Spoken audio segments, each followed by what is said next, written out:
Let's unravel the melody of English, rhythm and intonation uncovered.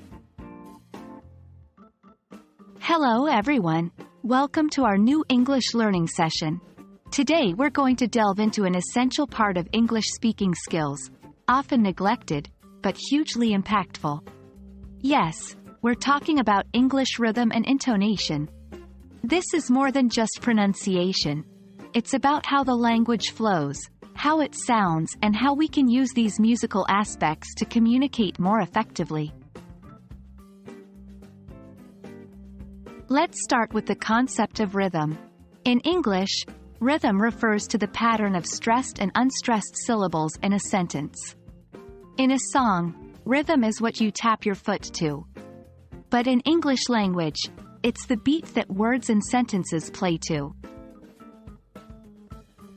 In English, not all syllables and words are pronounced with the same level of emphasis.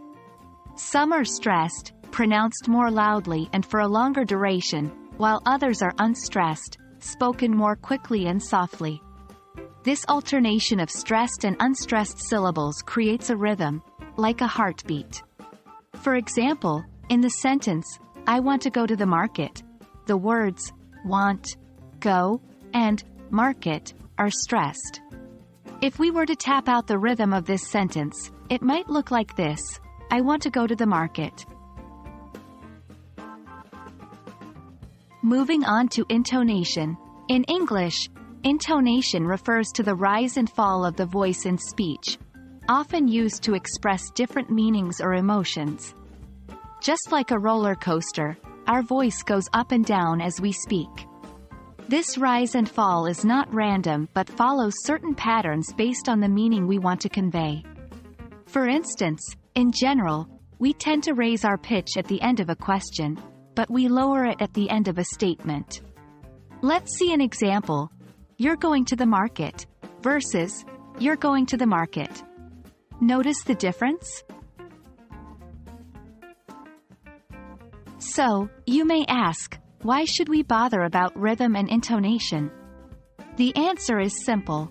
Rhythm and intonation are vital for understanding and being understood in English. They add emotion and context.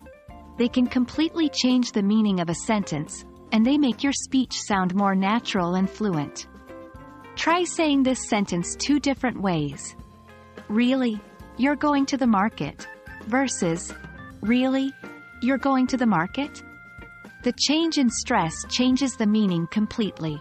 The first sentence expresses surprise, while the second sentence questions the person going.